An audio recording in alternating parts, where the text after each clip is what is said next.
Muy bien, jóvenes, vamos a comenzar hablando entonces sobre el aparato circulatorio y cardiovascular, ¿ya? Este también es un sistema muy importante, al igual como los otros sistemas, va a ser el motor principal de este sistema, va a ser el corazón, ¿no es cierto? El corazón va a ser un órgano, el más importante del sistema circulatorio. Vamos a decir que este va a ser un músculo hueco, que se va a ubicar en la parte del tórax, en el centro del pecho. Su forma va a ser parecida a una pirámide, con la punta dirigida hacia abajo. Su tamaño va a variar. Docente, antes que siga, no está grabando la clase. Ya, bien, bien que me hagan acuerdo de eso.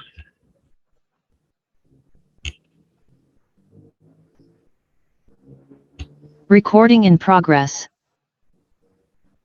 Muy bien, les decía que esta estructura o este corazón se va a asemejar al tamaño del puño que ustedes poseen en sus manos.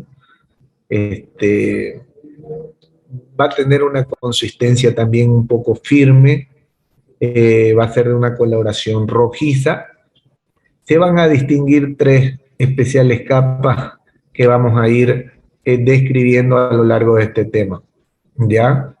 Esas capas importantes son el endocardio, el miocardio y el pericardio.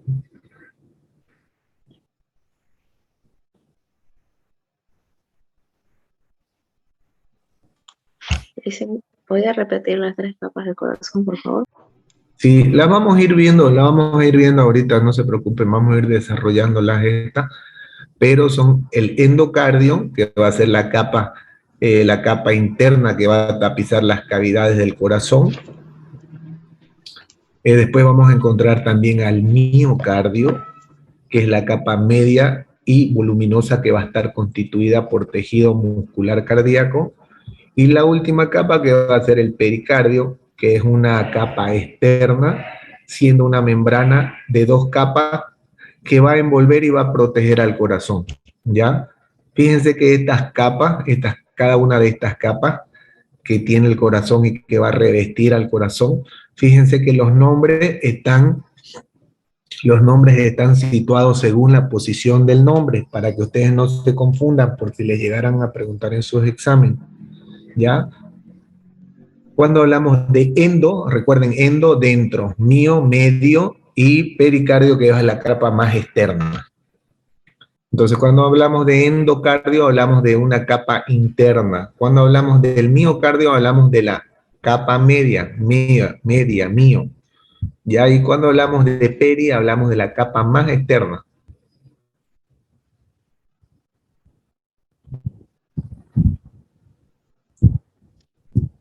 Muy bien, también vamos a encontrar diferentes componentes que van a ser la sangre, las funciones, sus prioridades de la sangre. La sangre, no se olviden que tiene una función de llevar todos los tipos de nutrientes, de gases, lleva también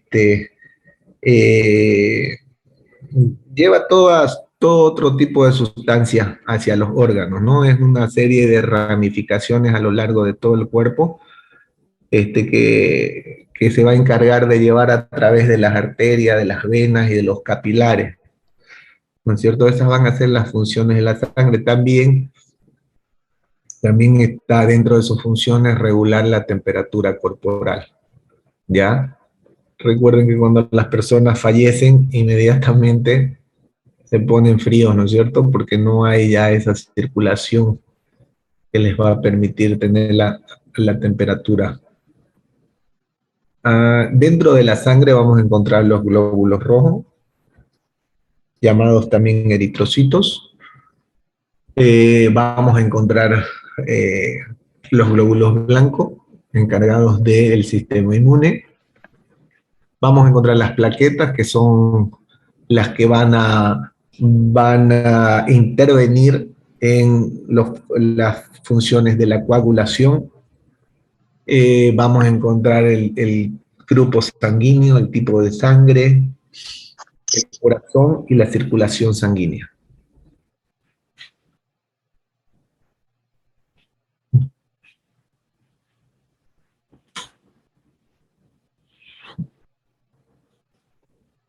¿Esto sería un pH ácido, alcalino o neutro? Básico. ¿Ah? Básico. Básico. Ligeramente alcalino. ¿Ácido? No. ¿Ácido? Alcalino.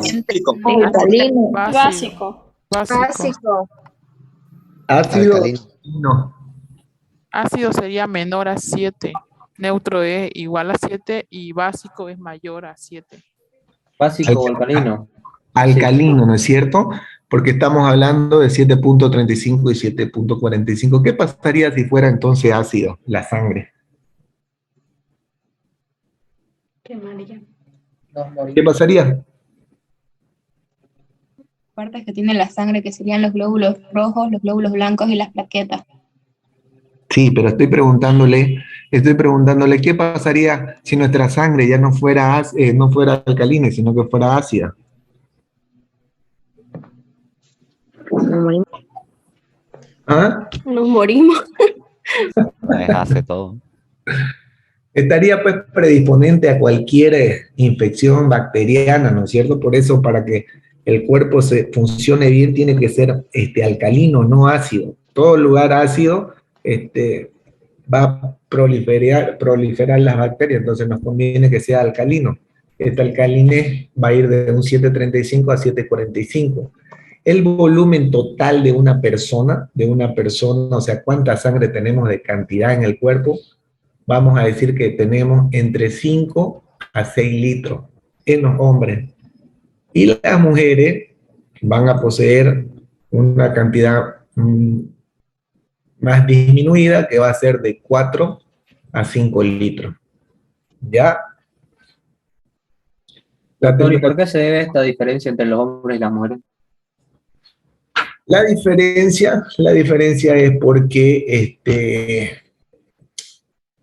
han visto que va a influir pues el tema de estado físico, digamos, los hombres, es un parámetro, tampoco es algo que tiene que ser así. Hay personas que solo tienen 5 litros, digamos, ¿no? Hombres que tienen solo 5 litros, pero fíjense que estructuralmente la mujer siempre es de estructuras más pequeñas, ¿no es cierto? Incluso el corazón es comparado con el puño de su mano. Compare usted el puño de su mano de usted y el puño de la mano de su compañera. Entonces, el puño de usted, obviamente, como hombre, va a ser bastante mayor, digamos, las estructuras corporales son igualmente de dimensiones mayores. Entonces, Como la pelvis. ¿cómo? Como la pelvis de las mujeres es muy distinta a la de los hombres. Exactamente. Entonces, por eso es que la cantidad de litros de sangre en las mujeres es un poco más disminuido. Tienen el corazón pequeño, no quieren a las personas mucho. Ay, Lice. Nosotros los hombres tenemos corazón de madre. Si estuviéramos hablando de una persona de 120 kilos, ¿cuánto sería el volumen correcto en este caso? Cuando hablamos de parámetro, estamos hablando de cantidades aproximadas, como les digo, no necesariamente tiene que ser una regla que sí o sí tiene que tener 6 litros una persona de mayor volumen o de mayor peso, pero obviamente si la persona es de mayor tamaño o de constitución más robusta, va a tener mayor cantidad de sangre, ¿no es cierto? Estará pues entre los 5.500 o 6 litros. Lo mismo también hay mujeres que son bastante desarrolladas, incluso algunas mujeres tienen mayor desarrollo que el hombre. Entonces, esto también va a cambiar, ¿no?, estas perspectivas. ¿Entienden o no? Sí. Muy bien. ¿Podría volver a explicarlo una vez más, por favor? Ya. Vamos a volver atrás.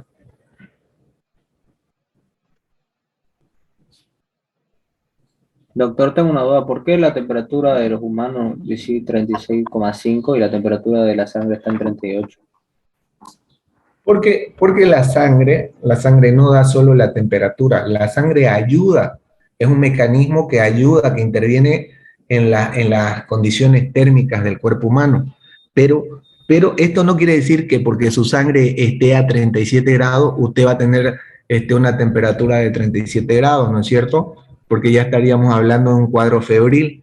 La sangre, mediante la circulación, el movimiento que hace a través de su cuerpo, va a producir va a ayudar en el tema térmico, o sea, va a ayudar a producir el calor corporal, pero una cosa es que ayude a producir la temperatura que usted va a tener en la piel, en el cuerpo, y otra es la temperatura de la sangre. Estamos hablando que su sangre tiene una temperatura, pero el proceso de circulación de toda esa sangre en el cuerpo ayuda también al factor térmico, ¿no es cierto? O sea, habíamos hablado ayer que intervenían también otros en el sistema respiratorio, habíamos visto que intervenían otros factores también para la temperatura corporal, ¿no ve? Entonces, cuando usted se corta y sale su sangre, sale caliente, ¿no ve? Sale caliente porque la sangre tiene una temperatura aproximada de 38 grados, pero esto no influye en la temperatura corporal de usted. La sangre es una sustancia y su cuerpo, que va a presentar otra temperatura, es otra cosa. ¿Me entendió o no? Sí, Hola. Sí. ¿Me entendió, no es? La sangre tiene una temperatura, pero su temperatura corporal va a ser otra y va a estar dada por otros factores, por un conjunto de factores, no solo por la sangre. La sangre no es la que da solo la temperatura, ¿ya? Pero eso sí, la sangre tiene su propia temperatura, por eso cuando usted se corta y sale sangre, sale calientinga, ¿no? Esto igual no siempre es eso, digamos, puede ser un poco menos, un poco más, dependiendo el lugar donde usted se encuentre. Aquí vamos a volver aquí.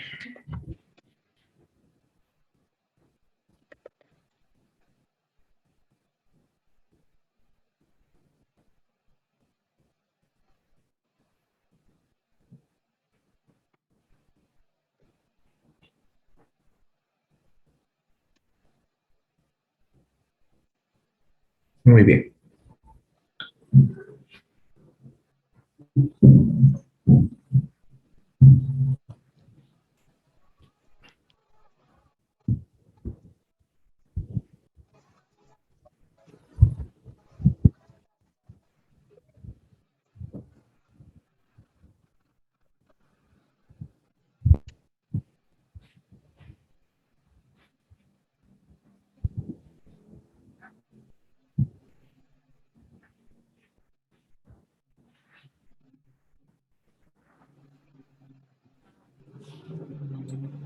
Muy bien, habíamos dicho que la temperatura de la sangre va a ser un referido, un valor de 38 grados.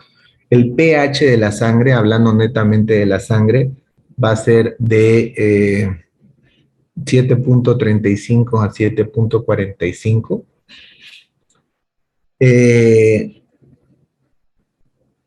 El volumen en los hombres habíamos dicho que va a incidir entre 5 a 6 litros, y en la mujer va a ser disminuido de 4.5, de 4 a 5 litros.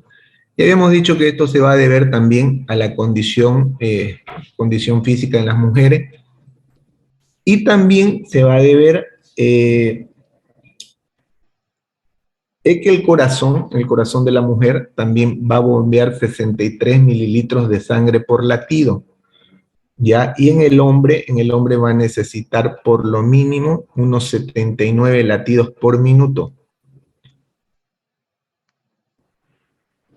Disculpe, Licen, ¿puede volver a repetir lo de la mujer, por favor? Ya. En la mujer, el corazón aproximadamente bombea unos 63 mililitros de sangre por latido. Ya, y en el hombre, y en el hombre va a bombear aproximadamente unos 79, va a bombear unas 79 veces, va a latir unas 79 veces por minuto. ¿Ya? A esto le vamos a llamar volemia. Al volumen de sangre circulante. ¿Ya? A esto le vamos a llamar volemia, al volumen de sangre. Si son 5 litros y el volumen es de 5 litros que circula a través de todo el cuerpo, se le va a llamar volemia.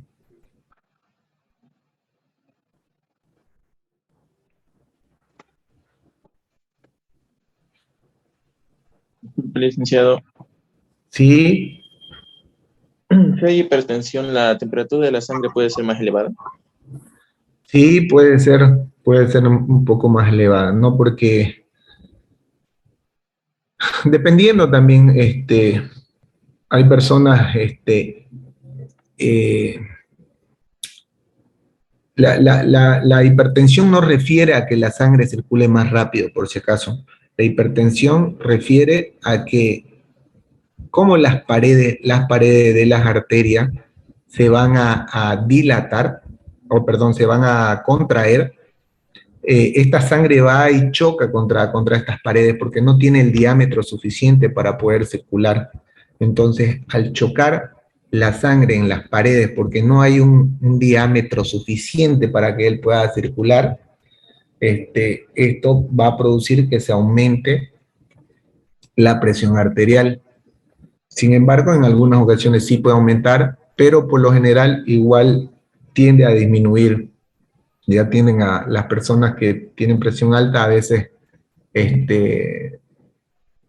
suelen tener cuadros así de frío, digamos, ¿no? Y en algunos casos también se pone muy caliente el cuerpo. Eso va a depender de las patologías que haya. Por ejemplo, alguna vez cuando ustedes han bebido, cuando han consumido bebidas alcohólicas bastante por la noche, y en la mañana ustedes se levantan pero con una sudoración y una temperatura altísima, ¿no es cierto? Porque hay un aumento de presión debido también a la deshidratación que van a presentar su cuerpo. Muy bien, avancemos, jóvenes, porque si no, no terminamos. Propiedades físicas de la sangre, vamos a encontrar volemia, ya habíamos dicho que eso, que era la viscosidad va a ser de 6 al 8% del peso corporal, la velocidad corporal, la velocidad va a ser sedimentación de 5.6 litros en los varones y la sedimentación en las mujeres de 4.5. Y la sedimentación globular va a ser de 70 miligramos por kilogramo, de 60 a 70. La composición de la sangre va a estar compuesta por una parte sólida, que es un 45% de elementos formes, y una parte líquida que va a ser un 55% que va a venir a conformar el plasma. La parte sólida, habíamos dicho que va a estar conformada por un 45%, y los elementos formes, que van a ser la parte líquida, va a estar compuesta por nuestro plasma. Dentro del plasma vamos a encontrar como principal componente agua, plasma, iones, proteínas, nutrientes, desechos de gases, glóbulos, plaquetas y glóbulos rojos. ¿No es cierto? La sangre va a estar compuesta por 3 principales células, ¿no es cierto? No se olviden, por los eritrocitos, por los glóbulos blancos y por la plaqueta. ¿Ya? Cada uno con una función diferente. El plasma sanguíneo va a estar compuesto en un 91,5% por agua, y un 7% de proteína. Entre ellas encontramos la albúmina, globulina y el fibrinógeno. Estos solutos electrolitos, nutrientes, gases, productos de desecho y sustancias reguladoras.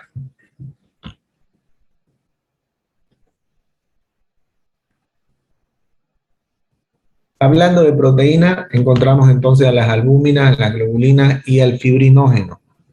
Hablando de proteínas, la albúmina va a hacer el mantenimiento, va a ayudar en el mantenimiento de la presión osmótica, de la sangre. Las globulinas, las alfa, las beta y las gamma, van a intervenir como anticuerpos y se los va a denominar inmunoglobulinas. El fibrinógeno va a ser necesario para la formación de fibrina en la etapa final de la coagulación. ¿No es cierto? Aquí intervienen las plaquetas.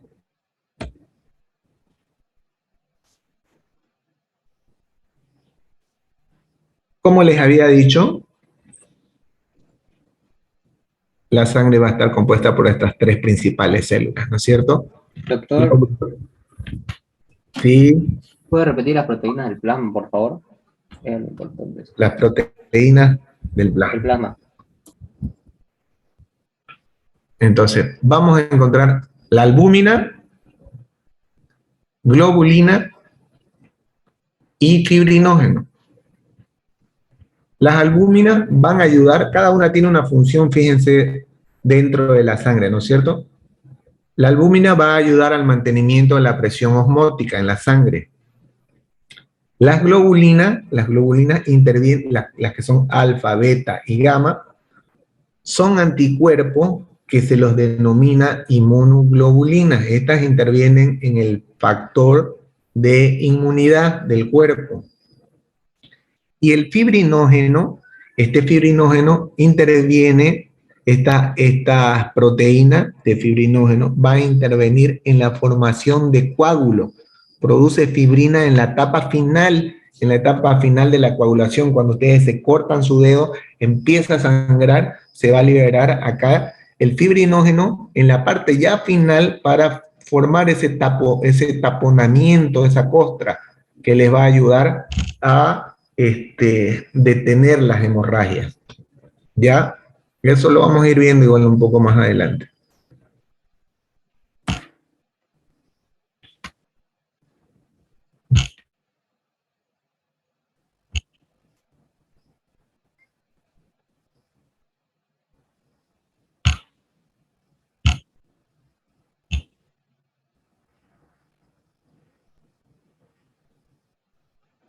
Entonces habíamos visto que estas células como glóbulos rojos, plaquetas y glóbulos blancos, llamados hematrocitos, tienen un volumen de glóbulos con relación al total de la sangre y se expresa de manera porcentual en el valor normal de 42 a 47%. Después también vamos a hablar sobre la médula ósea, pregunta de examen. Se encarga de formar las células sanguíneas y llevarlas al sistema circulatorio. Dentro de la médula ósea va a ser la encargada de formar células sanguíneas y llevarlas al sistema circulatorio. ¿Ya? Esta función se va a desempeñar desde el quinto mes de la vida prenatal.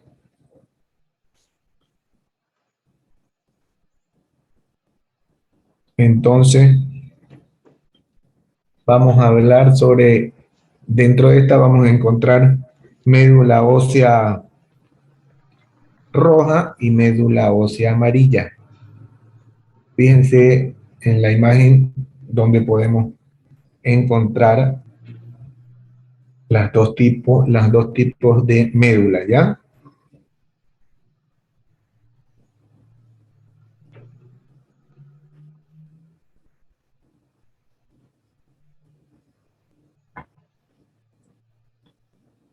Y entonces vamos a decir que la hematopoiesis va a ser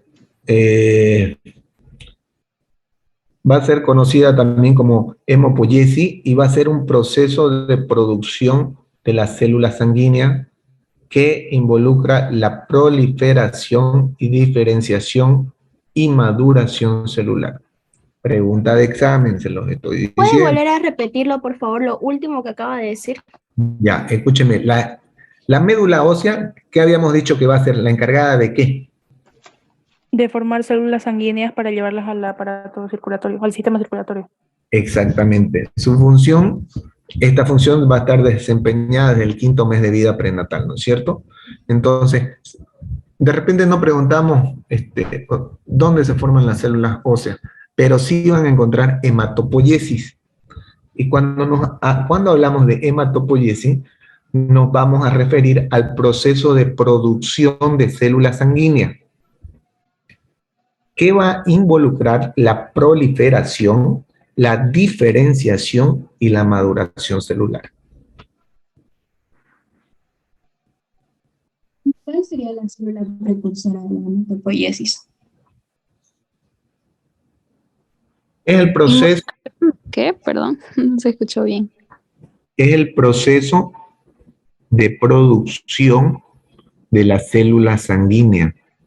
A esto le llamamos hematopoiesis, al proceso de producción de células sanguíneas, que este proceso va a involucrar la proliferación, la diferenciación y la maduración celular.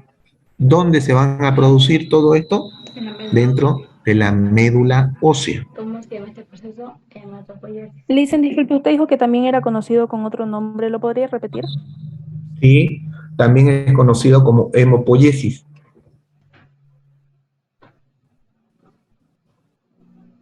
Cuando hablamos de hemato, sangre, todo lo que es hemato, sangre, ¿ya? Todos los términos referidos a sangre, sangre.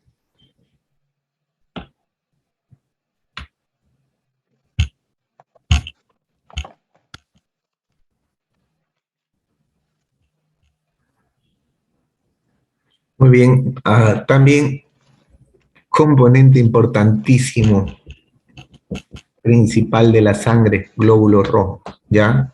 Eritro que viene del griego eritros, que significa rojo, y cito, que ya ustedes saben que significa célula. Entonces hablamos de glóbulos o células rojas, perdón, ¿ya?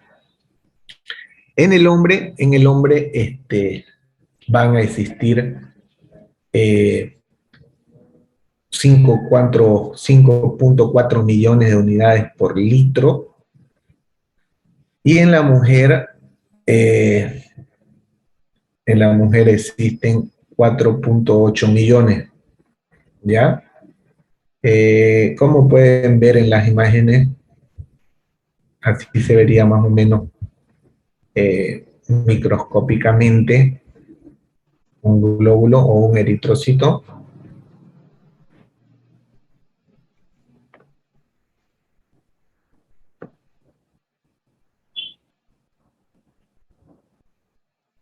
Pueden ver, ¿no?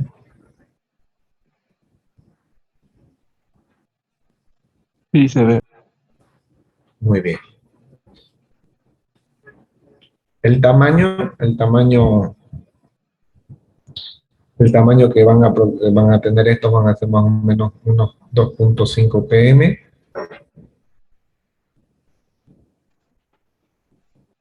Visto en un tema longitudinal. Cuando hay una deficiencia de esta célula, ¿qué va a ser la complicación inmediata?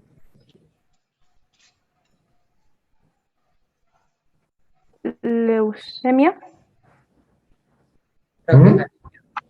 La anemia. Anemia, pues anemia, estamos hablando de anemia, ¿no es cierto? Cuando hay disminución de glóbulos rojos, vamos a ver que va a estar expuesto ante tipo de anemia aguda.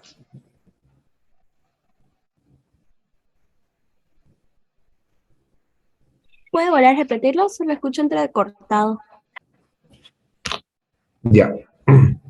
Habíamos dicho que los eritrocitos van a ser las células rojas del cuerpo. En el hombre vamos a encontrar una cantidad de 5.4 millones de unidades por litro y en la mujer es un poco menos, son 4.8 millones, ¿ya? Cuando hay una deficiencia de esto, cuando encontramos menos cantidad de glóbulos rojos en las personas, en el cuerpo, vamos a desencadenar un tipo de anemia agudo, un cuadro de anemia agudo, ¿ya?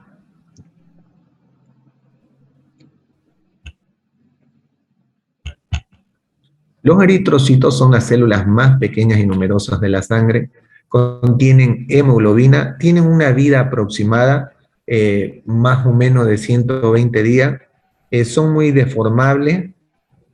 Sus funciones, dentro de sus funciones, va a ser transportar oxígeno y el dióxido.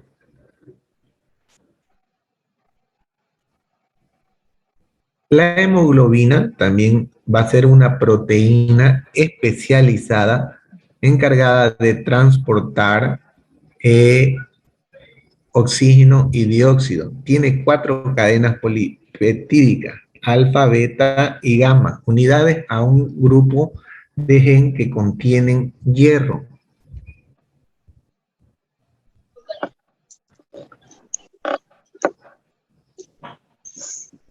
Grupo hemo de sangre y globina de proteína. La función de la hemoglobina va a ser transportar los gases que ya les he mencionado. También va a intervenir en la regulación del flujo sanguíneo y la presión arterial.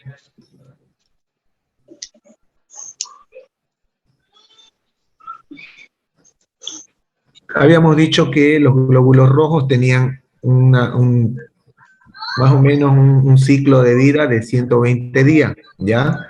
Este proceso va a comenzar cuando los glóbulos rojos, que ya están desgastados, son atrapados y destruidos por macrófagos en el vaso y en el hígado. Ya este es el primer paso, cuando ya han cumplido su ciclo. Luego van a separar el hemo y de la globina. A ver, apaguen su micrófono, por favor, para que no interrumpan. La globina se rompe en aminoácidos que son reutilizados para sintetizar otras proteínas. Del hemo se separa el hierro, que se pega a la transferrina para ser transportado por la sangre.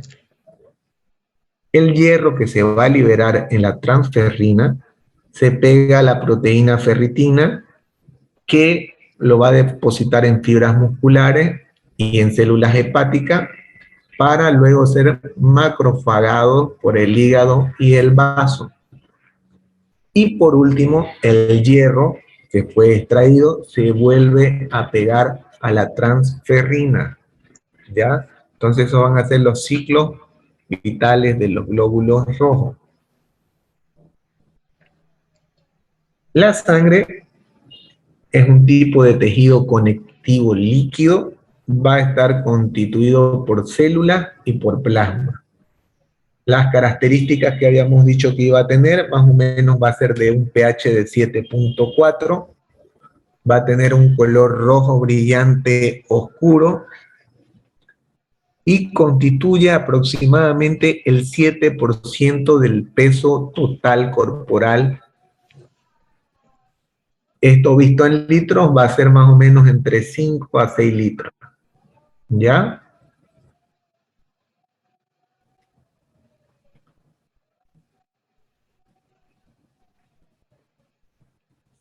¿Qué habíamos dicho que era la homeostasis?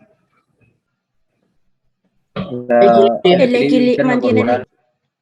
Cuando hablamos de homeo, cuando hablamos de home, hablamos de sangre, ¿no es cierto?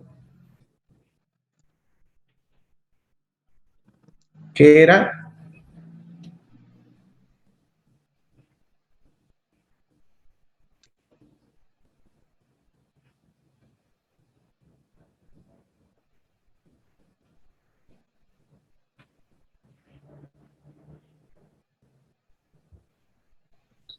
Ya, cuando hablamos de homeostasis vamos a hablar de un conjunto de funciones de autorregulación en la composición y propiedades del medio interno de un organismo. Va a ser la regulación, ¿ya? Entre ello encontramos transportes de nutrientes y de desechos también. Va a ser un vehículo de distribución de las hormonas, va a ser un termorregulador, un equilibrador osmótico, un equilibrio ácido-básico y mecanismos de defensa y de coagulación. Fíjense que en todas estas funciones, hablando propiamente de la sangre, hablando de las funciones que va a cumplir la sangre, va a encargarse de transportar los nutrientes, ¿no es cierto?, hacia cada órgano del cuerpo, y también los desechos que salen de los órganos y de las células. Va a ser un vehículo, un móvil que va a distribuir todas las hormonas. Recuerden que las glándulas liberaban hormonas, ¿no?, sustancias químicas que eran liberadas en la sangre. Esta va a ser el radiomóvil que los va a llevar hacia cada lugar determinado. Va a funcionar como un termorregulador, también habíamos dicho, cuando hablamos de termo, hablamos de temperatura.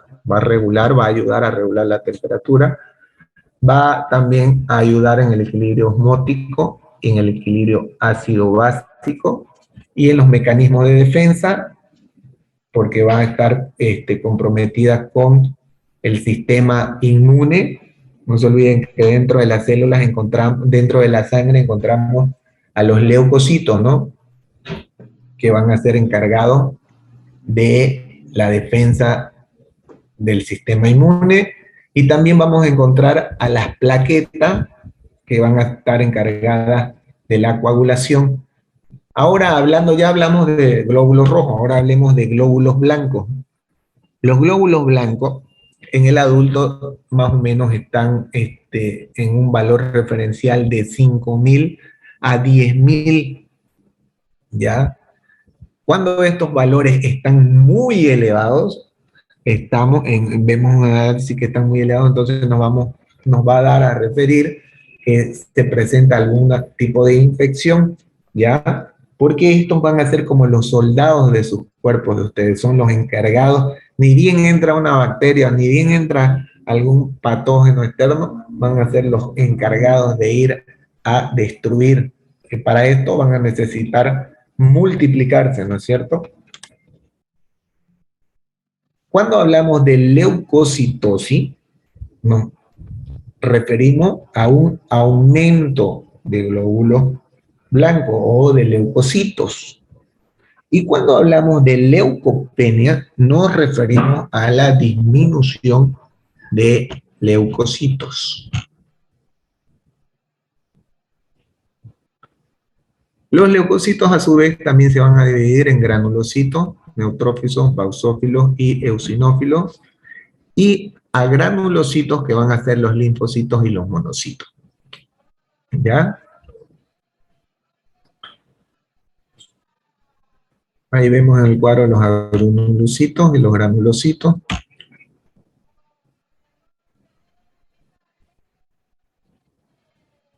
Los leucocitos, granulocitos, tenemos los neutrófilos en un valor referencial de 60 a 70%, eosinófilos un 4%, basófilos menos 1%, y los agranulocitos, linfocitos, están entre un 20 a 25%, y los monocitos en un 3 a un 8%.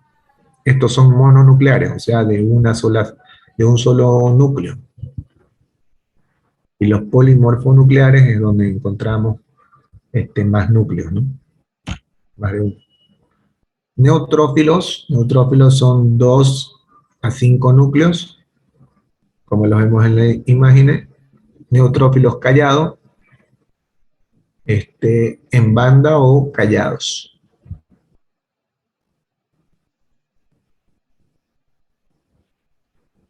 Los neutrófilos son los más numerosos de los glóbulos blancos, tienen un diámetro de 9 a 12 partes de millón, El núcleo es multilobular, los lóbulos están conectados por filamentos de cromatina y aparecen en infecciones bacterianas agudas.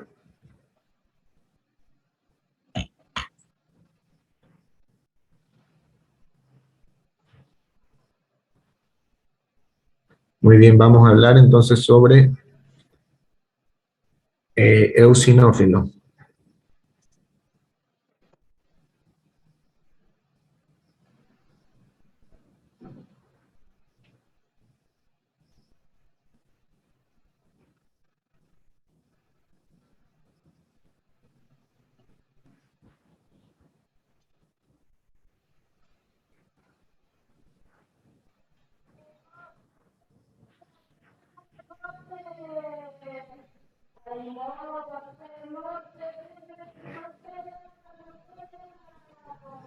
Muy bien, los eosinófilos tienen una afinidad por la eosina. Los gránulos no cubren el núcleo y tienen lóbulos conectados por cromatina.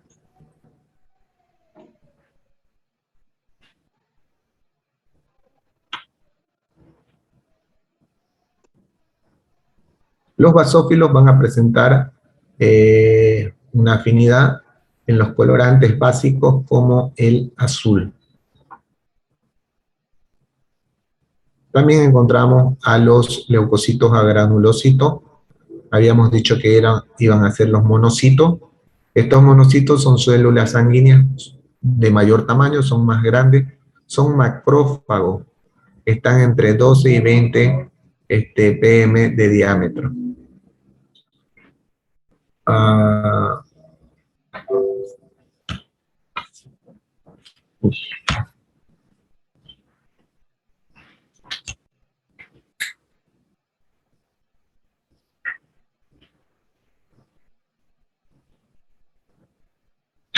El núcleo va a ser un núcleo bastante grande, va a ser acéntrico. Cuando nos referimos a acéntrico es que no va a estar centrado, va a tener la forma de un riñón. Posee un citoplasma que es gris azuloso y tiene gránulos azurófilos.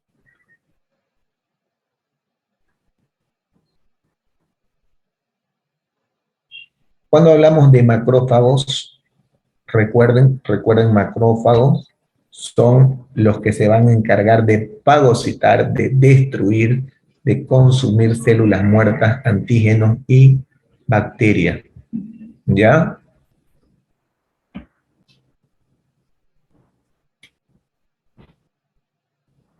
Habíamos dicho que dentro de los agranulocitos estaban los monocitos y ahora vamos a hablar de los linfocitos. Son la segunda población más grande de los leucocitos. Son células redondas, están entre 6 y 9 pm de diámetro. Tienen un núcleo redondo y grande. Su citoplasma contiene algunos gránulos azurófilos.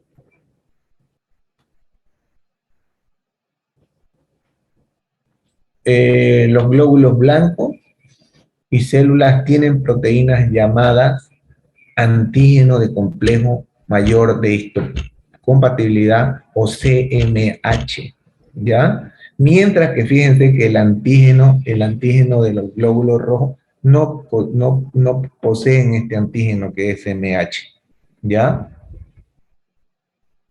No se olviden de eso. ¿Qué es CMH, bro? CMH es el antígeno, pues es el complejo mayor de histocompatibilidad. Fíjese, está escrito arriba. Antígeno de complejo mayor de histocompatibilidad. Estos sí los encontramos en los glóbulos blancos, pero los glóbulos rojos van a carecer de este antígeno. ¿Ya? Antígeno de complejo mayor de histocompatibilidad. Para no decir toda la frase, se abrevia como CMH. Dentro de los glóbulos blancos, vamos a encontrar a los neutrófilos. Estos se van a encontrar de una manera elevada. ¿Cuándo vamos a encontrar una infección bacteriana, quemadura, cuando estamos en cuadros de estrés o de algún tipo de inflamación. Va a estar disminuido, los neutrófilos van a estar disminuidos cuando hay toxicidad por fármacos, cuando toman algún fármaco durante un tiempo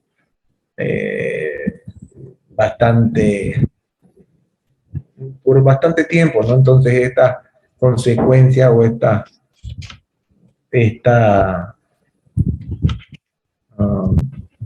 consecuencias de tomar estos fármacos van a producir una toxicidad que va a hacer que se disminuya los neutrófilos, ¿ya?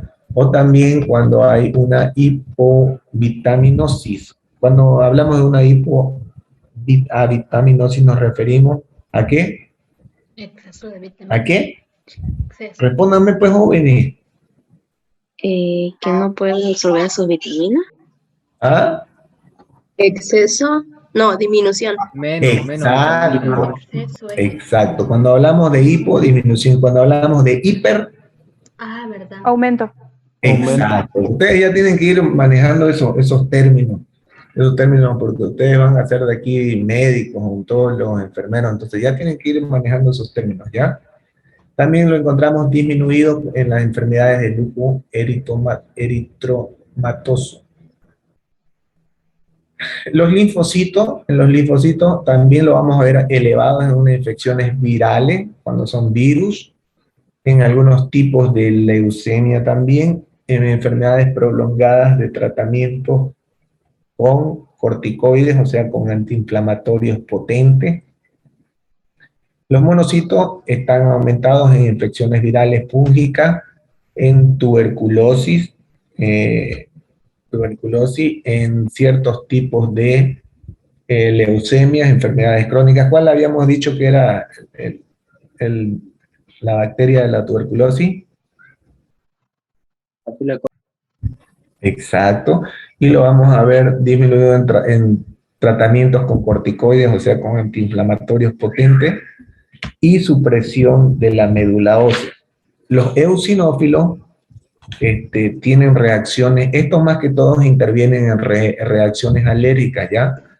En procesos infecciosos, parasitarios y enfermedades autoinmunitarias, ¿ya? Como el asma también, como el asma.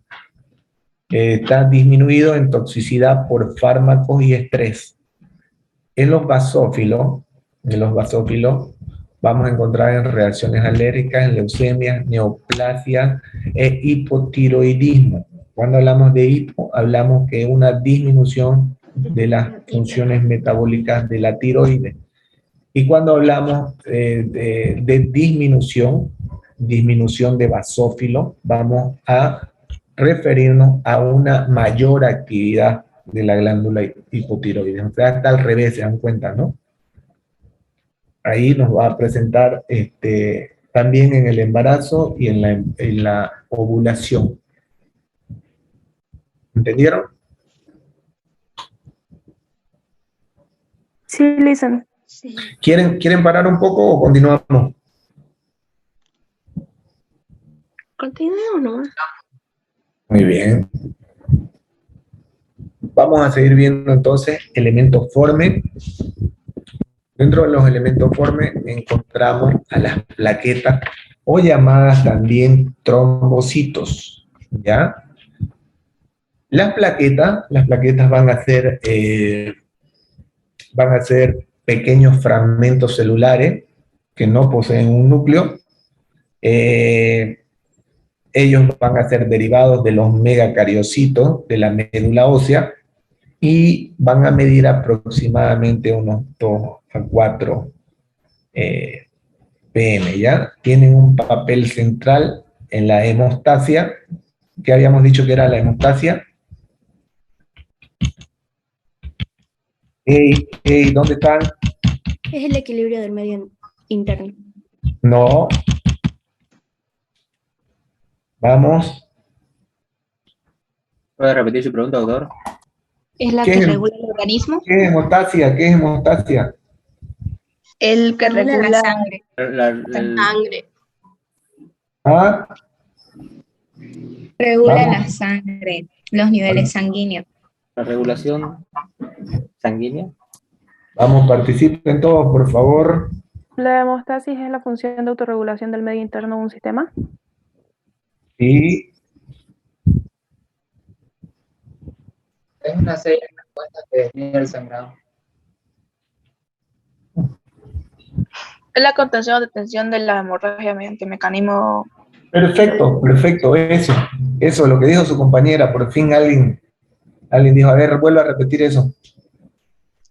Es la contención o detención de las hemorragias mediante un mecanismo De fisiológico. autodefensa, ¿no es cierto? Es un mecanismo de defensa, es un mecanismo de defensa de nuestro mismo organismo, ¿no es cierto? Por ejemplo, les había dicho cuando ustedes se cortan un dedo, el tiempo de sangría que va a tener, o sea, el tiempo de la hemorragia, el tiempo que la sangre va a salir hacia el medio externo, tiene que ser de 2 a 3 minutos. Después de esto, van a intervenir estas fibrinas, o van a intervenir las plaquetas para poder coagular en esta zona la sangre y poder evitar que nosotros nos desangremos, ¿no es cierto? El promedio va a estar de 150.000 a 400.000 unidades de litro de la sangre. Tienen un promedio de vida de 5 a 9 días, ¿ya?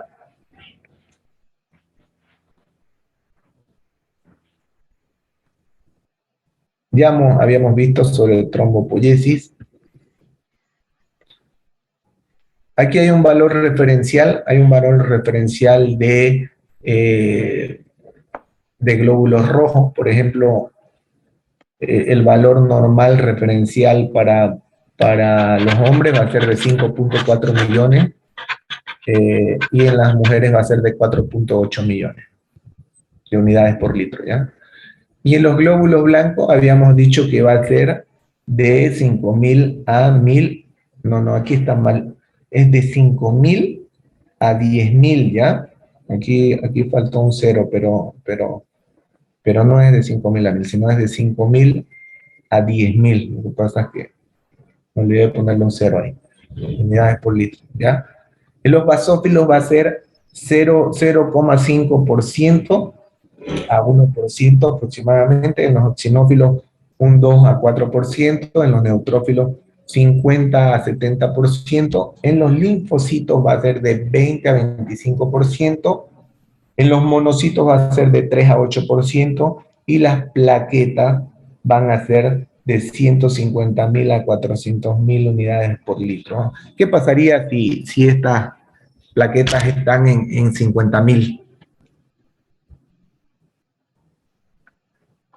Se produce Vamos, jóvenes, No habría coagulación de despierten. la sangre y podría haber una hemorragia.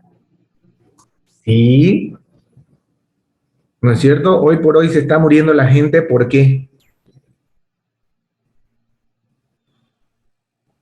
Por falta Por de el plaquetas. dengue hemorrágico.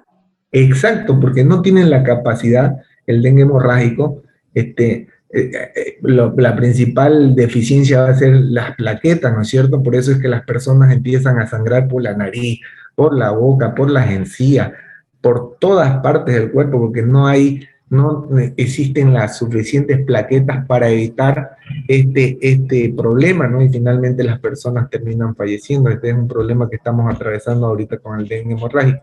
¿Qué pasaría si hay varios pacientes que les duele el cuerpo porque hay dolores musculares, hay fiebre, y el ácido acetil es el que es analgésico y es antipirético también, ¿no es cierto? ¿Sí o no? Sí. Estamos hablando propiamente ¿de qué fármaco? ¿Acetil salicílico? Ajá, pero ¿qué fármaco sería? La aspirina.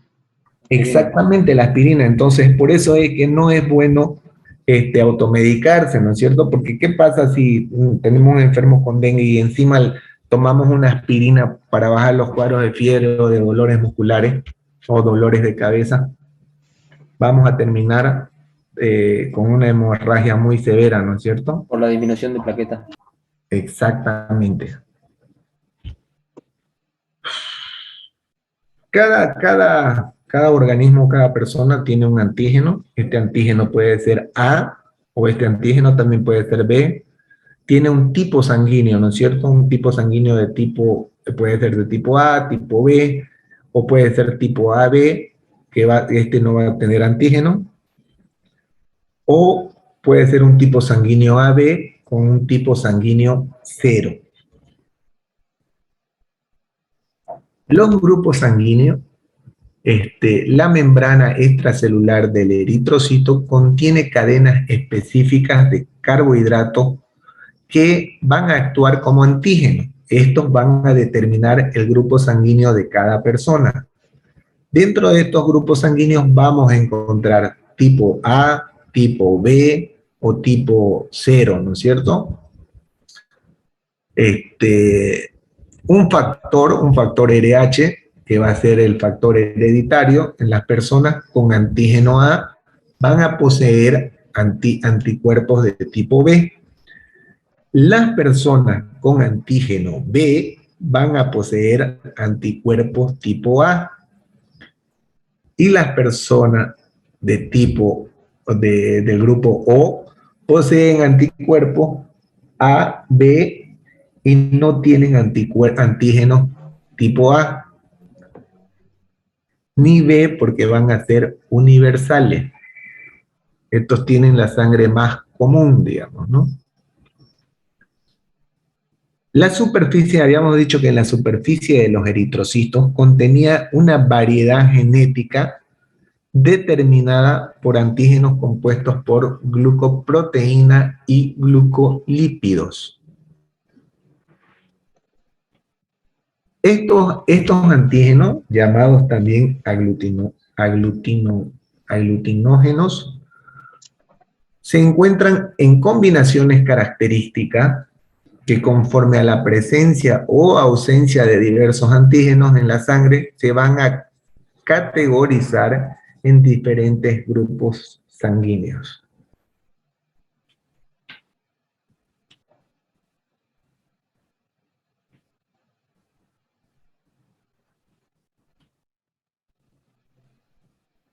¿Qué pasaría si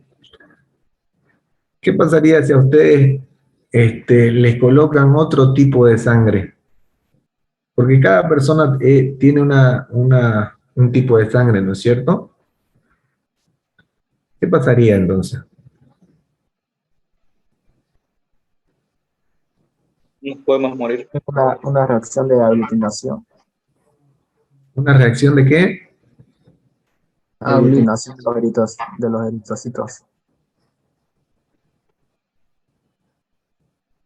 Sí, pero ¿Los antígenos van a responder? ¿Se podría decir así? ¿los antígenos qué vendrían a hacer?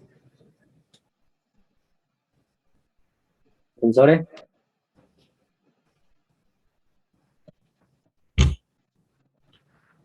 El cuerpo lo va a tomar como un agente externo, ¿no es cierto? Porque no pertenece al mismo grupo. Entonces, es como que recibe los anticuerpos en este momento, van a empezar a atacar, porque van a ver un antígeno que no es de su mismo RH.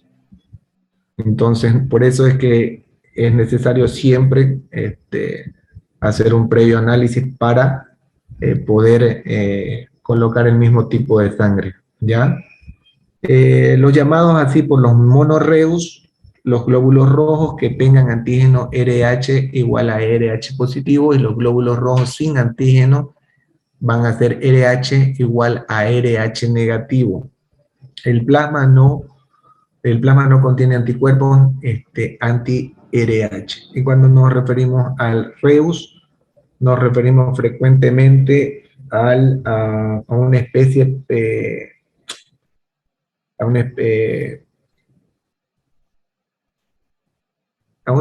de antígeno, que va a estar en los glóbulos rojos.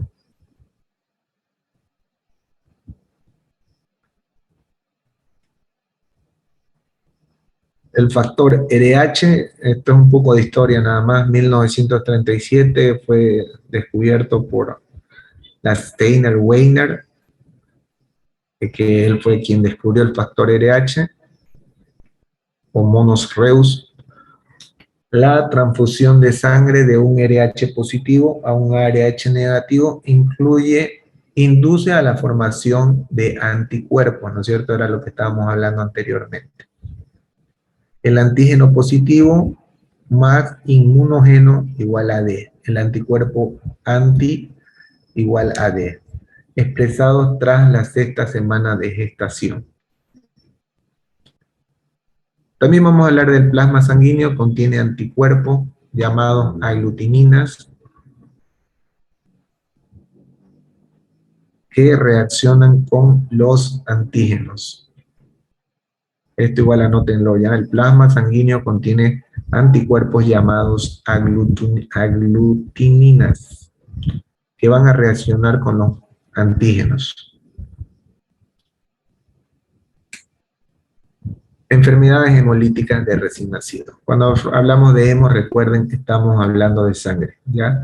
En el nacimiento, una pequeña cantidad de sangre fetal pasa a través de la placenta o la circulación materna. La madre, que es un RH negativo, y el bebé, que es un RH positivo. Tras esta exposición se van a formar anticuerpos de RH. El siguiente embarazo, los anticuerpos maternos cruzan la placenta hasta la sangre fetal, reaccionando con un antígeno anticuerpo, provocando la aglutinación y hemólisis de los glóbulos rojos fetales.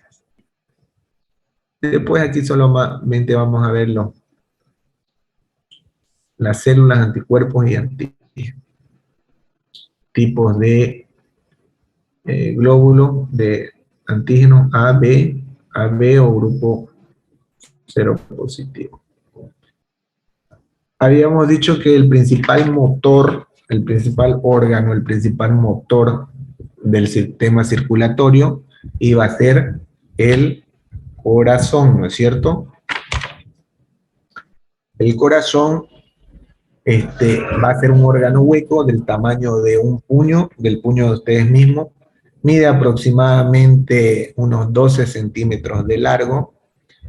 Tiene un peso aproximado de 250 gramos en las mujeres, y en los varones tiene un peso de 300. Tenemos el corazón más grande en los hombres, por eso que somos más buenos.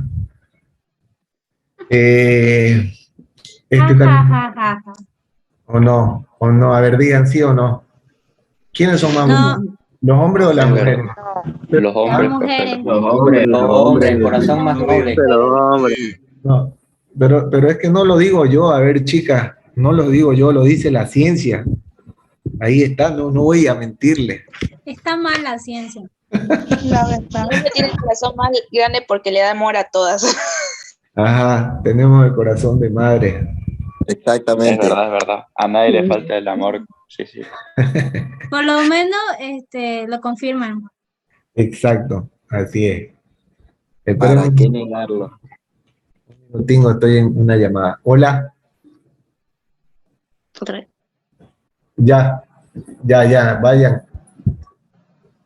Ya, saca fotos y envíatelas si es que no los pillas a él. Ya.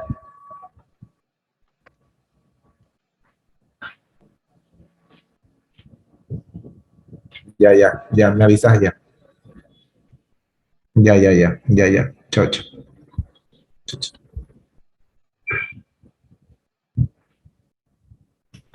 Ya, muy bien. Entonces, habíamos quedado en que el peso del corazón en los hombres es más o menos aproximado de unos 300. Este va a descansar en el diafragma y yace en el mediastino. ¿Ya? Esto igual anótenlo, pregunta de examen, mediastino. Va a estar ubicado más en la parte izquierda, ¿no es cierto? El corazón va a estar más dirigido hacia el lado izquierdo. Habíamos dicho que este mediastino va a ser como la cavidad, como el lugar donde se va a ir a alojar el corazón, ¿ya? El corazón histológicamente presenta un pericarpio, que es una doble capa cerosa que envuelve externamente el corazón, un endocardio, una capa de endocardio que va a tapizar el corazón por el centro, y el miocardio, que va a ser formado por el tejido muscular cardíaco autoexcitable y no tiene estimulación por el sistema nervioso, ¿ya?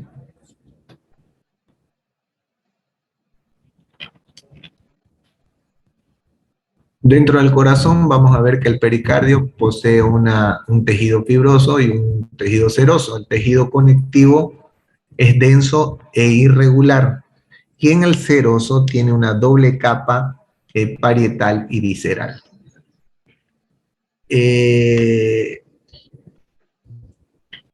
Las cavidades pericardíacas van a ser un espacio entre la hoja visceral y la hoja parietal del pericardio. En ambas hojas vamos a encontrar en su interior que se aloja el líquido pericardíaco en una cantidad aproximada de 15 a 50 mililitros.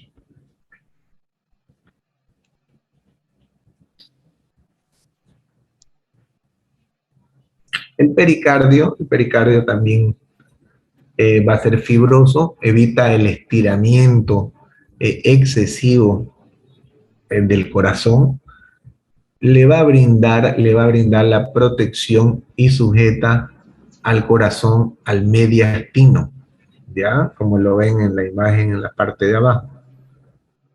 El miocardio va a ser responsable de la acción de bombeo del corazón, mientras que el pericardio va a ser como un medio de contención para que el músculo no llegue a estirarse demasiado. Le va a brindar más que todo protección. Y el miocardio va a ser encargado del bombeo, ¿ya? De la acción de bombeo.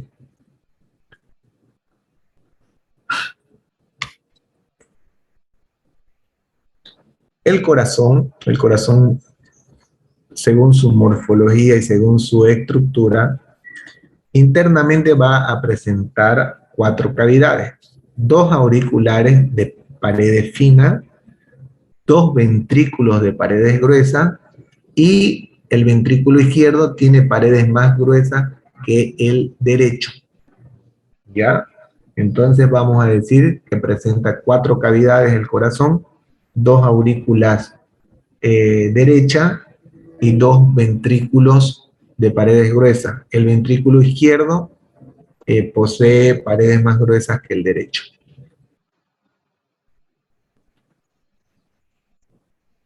La aurícula derecha recibe 3 venas importantes, que son la cava superior e inferior y el seno coronario. Entre la aurícula derecha del corazón y la izquierda se encuentra un septum o tabique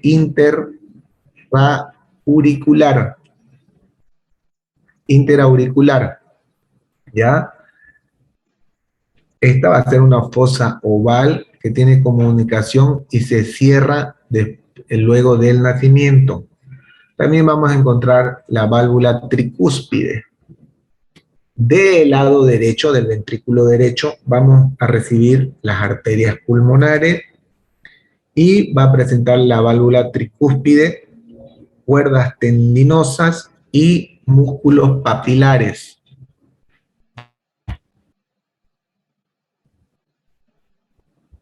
En la aurícula izquierda también va a recibir 4 venas pulmonares, válvula bicúspide o válvula mitral,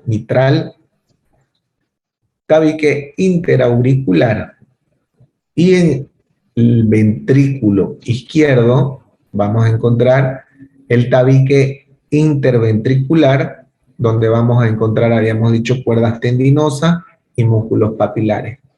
La sangre va a pasar a través del ventrículo a la otra a través de la válvula aórtica.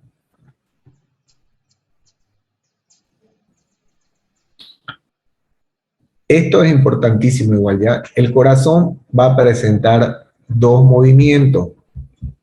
Un movimiento llamado diastole y un movimiento llamado sistole. No se olviden que el corazón, aparte de ser un órgano, es un músculo, ¿no es cierto? Es un músculo que va a producir una contracción para relajar, una contracción para expulsar la sangre y una dilatación para cargar otra vez la sangre y poderla expulsar. ¿Cuántos litros habíamos dicho que tiene el ser humano?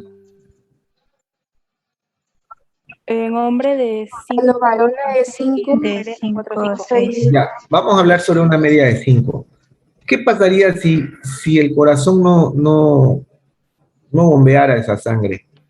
Esos 5 litros de sangre, obviamente por sinergia, se vendrían hacia los pies, pues, ¿no? Se vendrían hacia abajo, porque no se olviden que son 5 litros de sangre. Entonces, cuando el corazón produce este movimiento de diastole, el corazón se va a relajar, o este músculo se va a relajar, permitiendo que la sangre entre en las aurículas, ¿ya?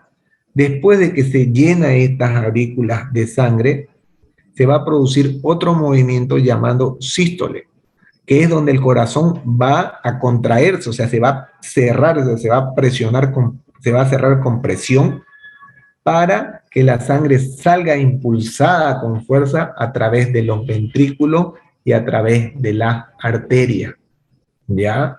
Entonces, cuando hablamos de diastole, estamos hablando de un movimiento de relajación del corazón, ¿ya? Y en este movimiento se va a permitir que la sangre sea cargada dentro de las aurículas, para después, con el movimiento de sistole, o sea, de contracción del celular, la sangre sea expulsada a través de los ventrículos, ¿ya? Es como que ustedes agarren una botella de agua, la metan en un balde, entonces este movimiento de relajación llamado diastole, se va a llenar el agua en la botella, ¿no es cierto? Y después ustedes presionan la botella y el agua va a salir con presión, ¿no es cierto? Este movimiento le vamos a llamar sístole. Como chiguete. Exactamente.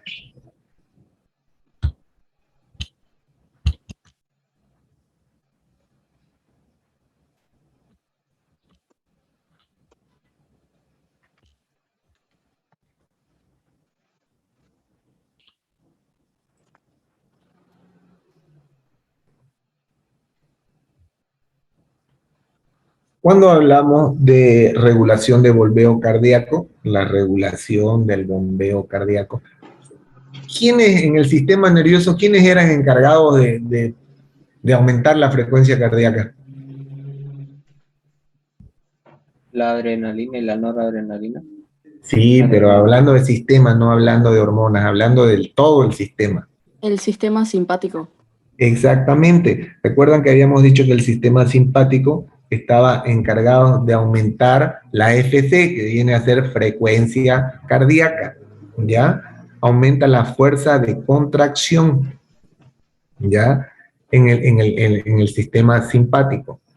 Y en el sistema parasimpático habíamos dicho que era lo contrario, ¿no es cierto? Que iba a disminuir la frecuencia cardíaca, disminuir la frecuencia respiratoria, disminuir la presión. Este estado de parasimpático entraba en un estado de relajación, ¿no es cierto?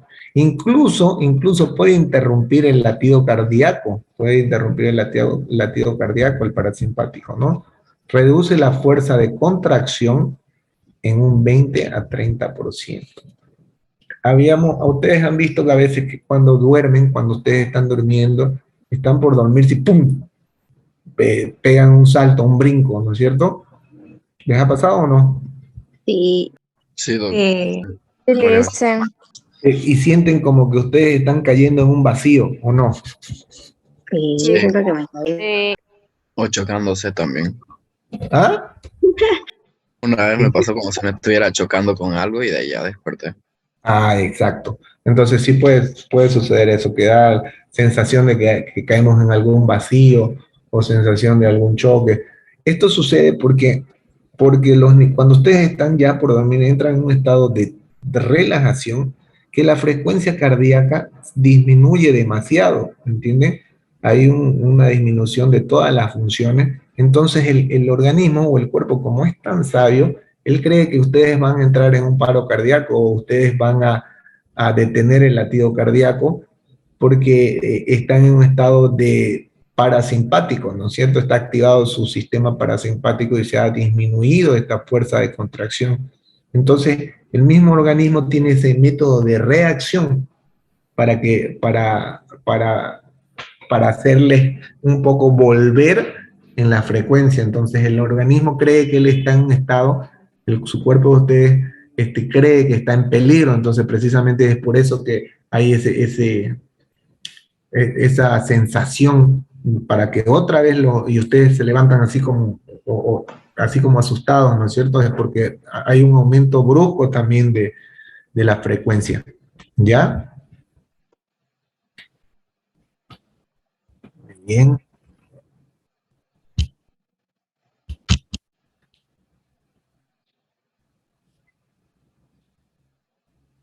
Esto tienen que saberlo como el Padre Nuestro.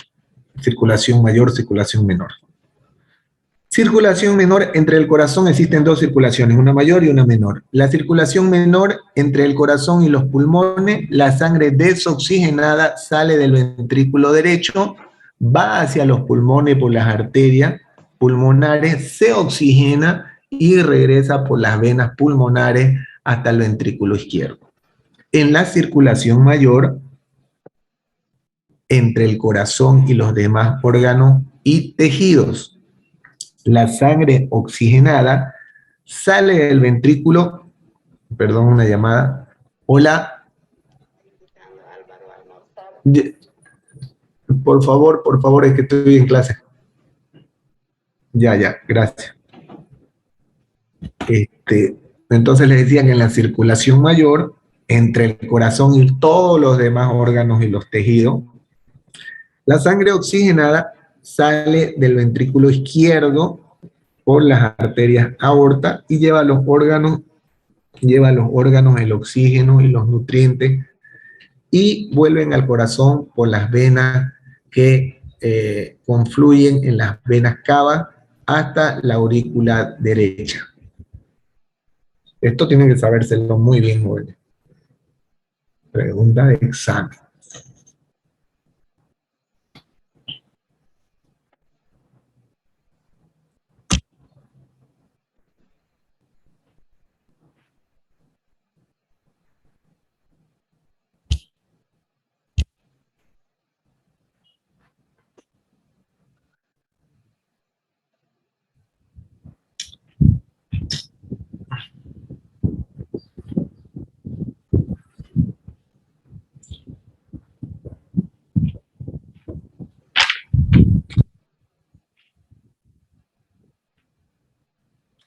Muy bien. Estas son las vías circulatorias que ustedes las tienen en la diapositiva y las van a poder ver. Los vasos sanguíneos están organizados dentro de vías circulatorias que conducen la sangre hacia órganos específicos. Las dos principales vías circulatorias son la circulación sistémica y la circulación pulmonar. La circulación sistémica va a incluir todas las arterias, arteriolas, que transporta sangre oxigenada desde el ventrículo izquierdo hacia los capilares sistémicos. Además, las venas y vénulas que transporta sangre desoxigenada de regreso hacia la aurícula derecha y luego de irrigar los órganos. ¿Quiénes serían los encargados de transportar la sangre oxigenada? Las arterias. Estas son preguntas de examen por si acaso. Las arterias. Conducen la sangre oxigenada. ¿Y quiénes conducen la sangre desoxigenada? La vena. Las venas. ¿No es cierto? E incluso hasta en todas las gráficas y en todos los dibujos que ustedes van a ver, vean que las venas tienen siempre un color azul porque es una sangre desoxigenada, ¿no es cierto? Y las arterias están representadas en color rojo, contienen sangre oxigenada que llevan los nutrientes a los órganos. Disculpe, licenciado. Lo escucho. Las venas pulmonares, ¿qué tipo de sangre transportan? Las venas pulmonares. Las venas pulmonares, ¿por dónde creen que sale el dióxido de carbono? Porque también contienen sangre desoxigenada y gases, ¿no es cierto? Y gases que son como el dióxido de carbono. Entonces, tiene un proceso. Las arterias salen del corazón, van a través de la arteria, la sangre oxigenada, van y se conectan hacia a un circuito llamado capilares, que son pequeñas arteriecitas, son pequeños vasos capilares que van a ir y se van a unir con las venas. Estas venas van a llevar ese circuito otra vez hacia el corazón y hacia los pulmones para su posterior eliminación, ¿ya? Las subdivisiones de la circulación sistémica son la circulación coronaria, o la circulación también llamada cardíaca, que irriga el miocardio, la circulación cerebral, que irriga el cerebro, la circulación portohepática, que se extiende desde el tracto gastrointestinal, gastrointestinal, que va a llegar hasta el hígado. Y las arterias, aquí están las arterias que irrigan los pulmones, como las arterias bronquiales, también van a formar parte de la circulación sistémica. Aquí solamente vemos circulación sistémica, el transporte de oxígeno, nutrientes de tejido del cuerpo, elimina el dióxido de carbono a través de los desechos y calor de los tejidos. Cuando la sangre regresa ya al corazón desde la vía sistémica, es bombeada fuera del ventrículo derecho a través de la circulación pulmonar. Esta va hacia los pulmones, ¿ya? Otra vía de circulación importante en la circulación fetal existe solo en el feto, contiene estructuras especiales que le permiten al feto el desarrollo de intercambio de sustancias con su madre.